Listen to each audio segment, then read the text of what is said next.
People ask that like the universe is hiding a secret just from them. They expect fireworks, a tunnel, some final explanation. But let me tell you something uncomfortable right away. Physics doesn't care what we hope happens. Right now, you are not a thing. You are a process, atoms moving, energy flowing, patterns temporarily holding together. And one day that process stops. No drama, no announcement. So if nothing mystical happens, if nothing vanishes, if the universe doesn't even notice, then why does death feel so important? That question, that's where the real answer begins.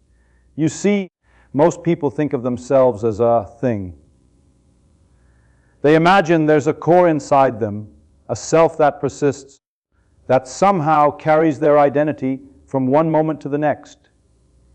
They picture it almost like a soul, a special substance, an object that can somehow be isolated, weighed, or measured. But that's a misunderstanding, a deep human misunderstanding. What you really are is not a thing. You are a process, a beautiful, intricate, fleeting process made out of atoms that don't care about you at all. Your body is just a temporary pattern, an organization of matter that has arranged itself in such a way that it thinks, feels, moves, and experiences. And that pattern is alive only for as long as the processes within it continue to work. Think about your atoms. Every single one of them has been around for billions of years. They were once part of stars, floating in interstellar space before they came together to form planets, oceans, plants, animals. At one point, some of them were in other people, in food you have eaten, in the water you drink. And yet, these atoms now come together to create this fleeting structure called you. It's extraordinary if you stop and think about it. A temporary alignment of matter, perfectly orchestrated for a short while, to produce consciousness, thought, and experience. And yet, fundamentally, there's nothing special about the atoms themselves. They are ordinary. It is the arrangement that matters. Life is not about what the atoms are. It's about what they are doing, how they are organized.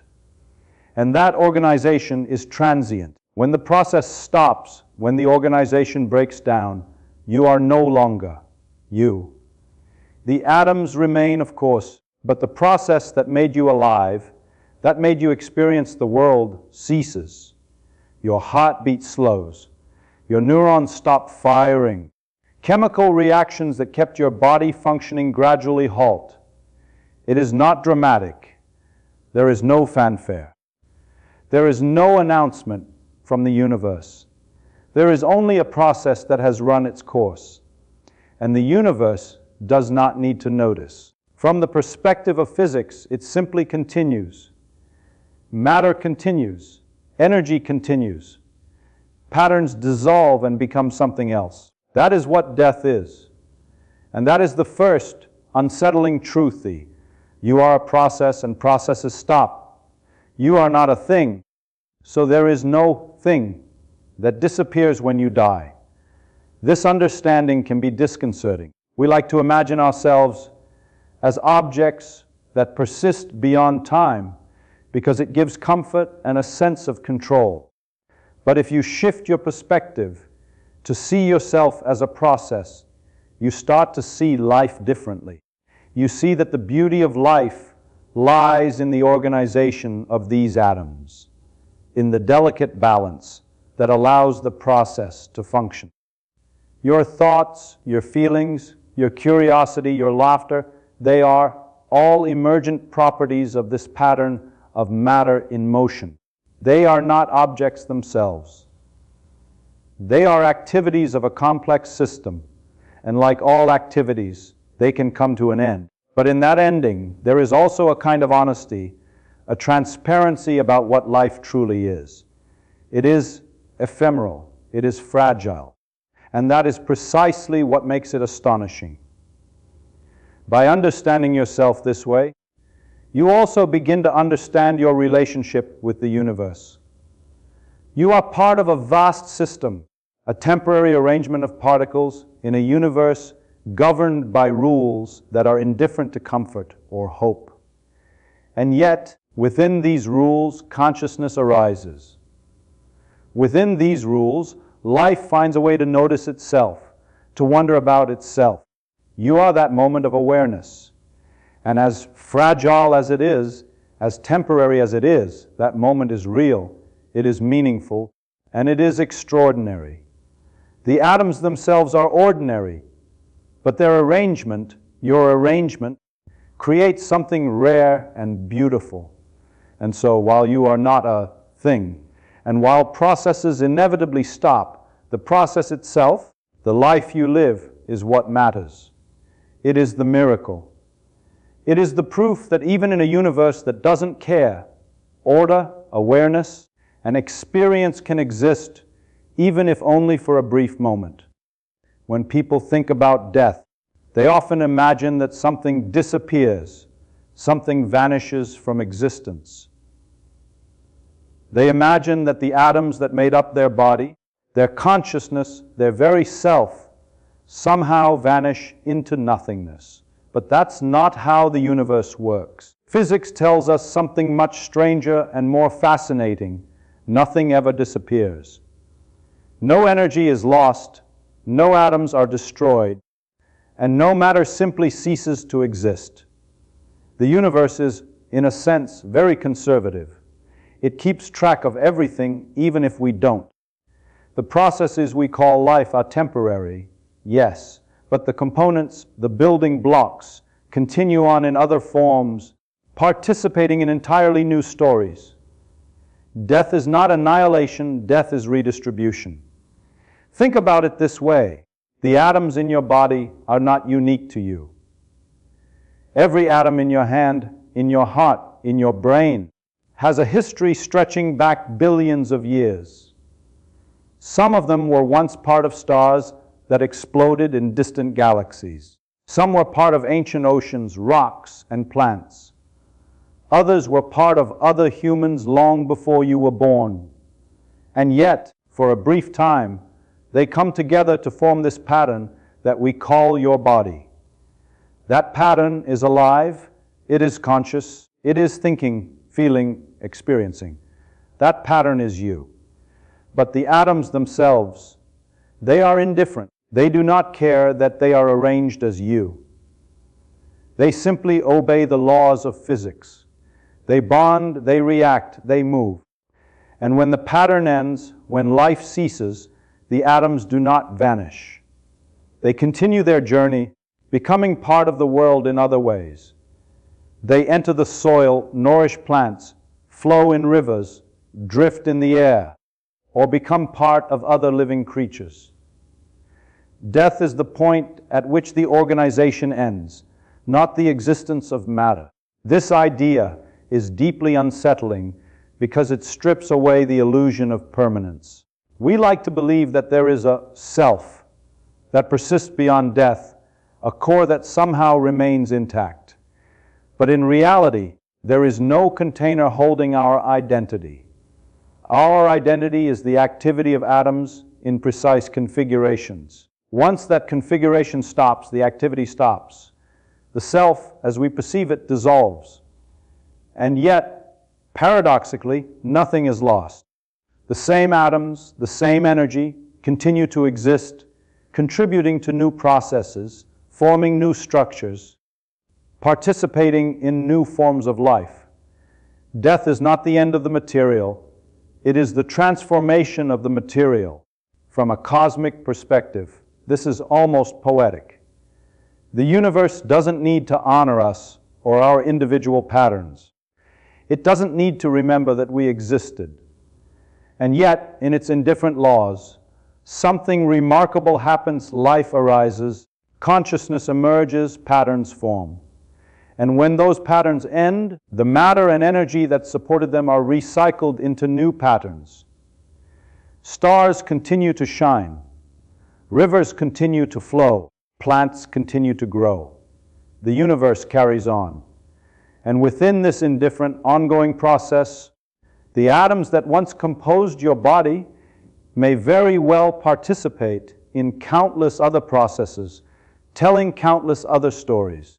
Death is not destruction, it is participation in something larger, in something ongoing and infinite. Understanding this doesn't diminish life. On the contrary, it enhances it. Recognizing that nothing truly disappears gives life a sense of continuity, a subtle immortality of matter and energy, even if consciousness itself is fleeting. Your experience, your awareness, your time alive may end, but the atoms that made it possible continue. They are woven into the universe, into everything else that is alive or will ever be alive. And in this way, you are part of the eternal story of the cosmos. Death, then, is not a cruel erasure. It is the way the universe maintains balance, ensuring that energy and matter continue to dance, evolve, and create anew. So, when we look at death from this perspective, we see it not as something terrifying, but as an inevitable and natural part of the way the universe works. Nothing is lost. Everything continues. Death is simply the transformation of what once was into what will be. It is the redistribution of the building blocks of life. And that, I think, is a profoundly beautiful and almost comforting truth. Consciousness is one of the most mysterious things we experience. And yet, it is not a thing in the sense that most people imagine. When people think about death, they often worry that consciousness, the self, somehow continues in some hidden form. They imagine that there is a substance, a spark, a soul that can leave the body and carry on existing. But if we are honest, physics tells us something very different. Consciousness is something the brain does, not something it contains. It is an activity, a process, an emergent pattern arising from the complex interactions of neurons, chemicals, and electrical signals. It is like music playing from a radio. The music is real, but it is not inside the radio as a solid object. It is produced by the operation of the radio itself. When the radio is turned off, the music stops. Nothing mystical is destroyed. It simply ceases because the process that produced it is no longer running.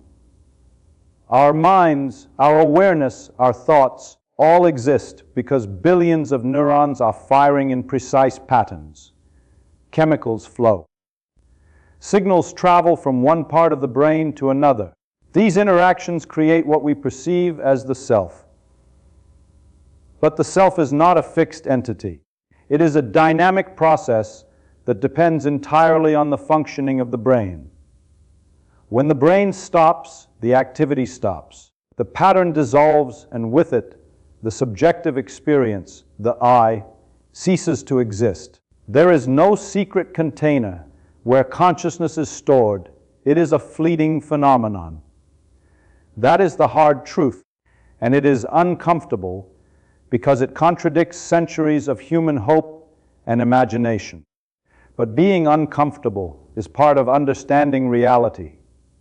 This doesn't make life meaningless. It actually gives it a new kind of value. If consciousness is a process, then every moment we are alive is an active miracle. Every thought, every perception, every experience is a temporary phenomenon that depends on an incredibly precise and improbable arrangement of matter. This realization turns our everyday experiences into extraordinary ones. When you laugh, when you wonder, when you marvel at the world, you are participating in an intricate process that, if interrupted, will never happen the same way again. Life becomes precious because it is ephemeral. Consciousness is temporary, and its temporary nature is what gives it weight, significance, and beauty. People fear the end of consciousness because it feels like the ultimate erasure. But physics reminds us that the atoms and energy that made consciousness possible do not disappear. The processes stop, yes, but the material that supported them continues. Your brain's matter and energy will eventually be recycled into other patterns, maybe into plants, animals, or the environment around you. The music of consciousness ceases in one location, but the instruments continue to play elsewhere. And in that sense, you are still part of the ongoing symphony of the universe. Your consciousness, as unique as it is, relies on a temporary arrangement. When that arrangement dissolves, the individual experience ends, but the building blocks themselves continue to participate in new patterns, new processes, new forms of life. It is crucial to understand that the cessation of consciousness is not a failure, not a tragedy imposed by the universe. It is a natural consequence of how reality works. Like every process in physics, it has a beginning, a duration, and an end. And that is what makes it real and tangible. There is a clarity in recognizing that the self is a process. We can see life for what it is, temporary, improbable, and astonishing. And in understanding this, we find a kind of liberation. We no longer fear the unknown after, because we understand what the mind is, a process, a pattern, an emergent phenomenon. It arises, it functions, it experiences, and it eventually ceases. And that, paradoxically, makes the moments when it is alive infinitely more meaningful. Life matters because it is temporary. That is the paradox, and it is the heart of why we should pay attention. We often take life for granted, thinking that tomorrow will be like today, that there will always be more time, more chances to explore, to learn, to love. But the truth is, time is fleeting, and every moment is fragile. Physics reminds us that our processes are temporary. Consciousness, the self, the pattern of atoms and energy that makes up our experience, all of it is ephemeral. It arises, it functions, and eventually it ends. And because of that impermanence, life becomes profoundly valuable.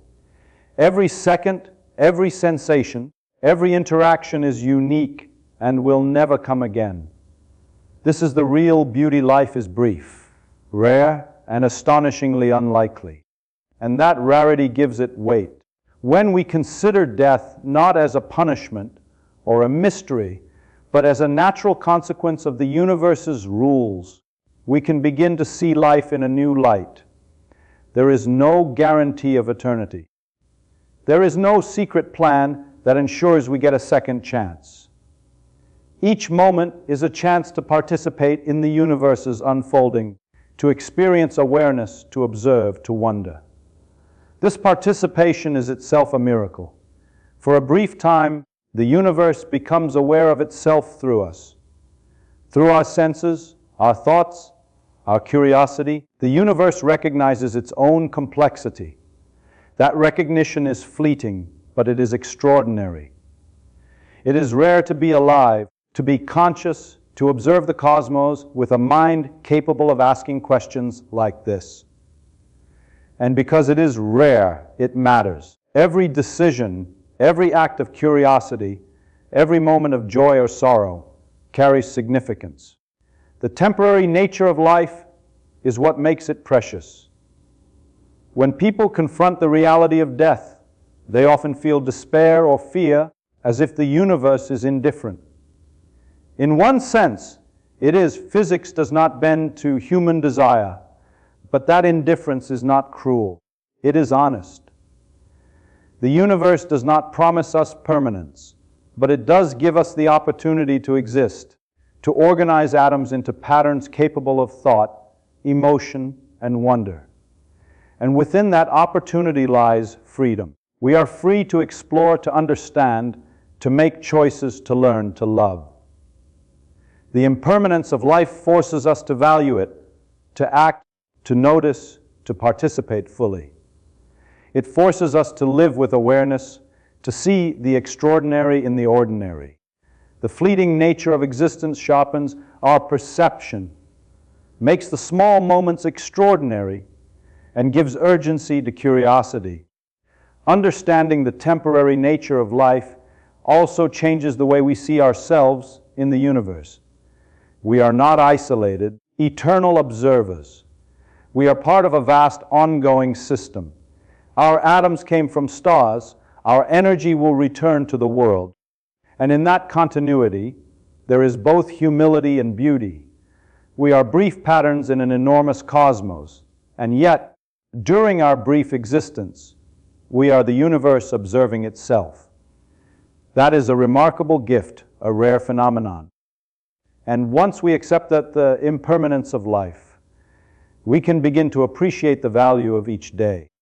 The fleeting nature of consciousness does not diminish experience, it enhances it. It transforms every interaction into something irreplaceable, every thought into something precious, every observation into a rare event. Life matters precisely because it will end. Mortality gives our actions, our experiences, and our curiosity meaning. In this light, death is not an enemy, it is a teacher. It teaches us to recognize the miracle of being alive, to value the opportunity we have to participate in the universe's story, and to embrace each moment with curiosity and attention. It forces us to ask the right questions, to observe carefully, to cherish the temporary wonder that is our conscious experience. And in this way, mortality is not tragic, it is illuminating. Life matters because it is temporary. Life matters because it is fleeting. Life matters because it is real, extraordinary, and improbable. And understanding this truth, as uncomfortable as it may be, allows us to live fully, honestly, and with awe for the universe we are privileged to witness, if only for a brief moment.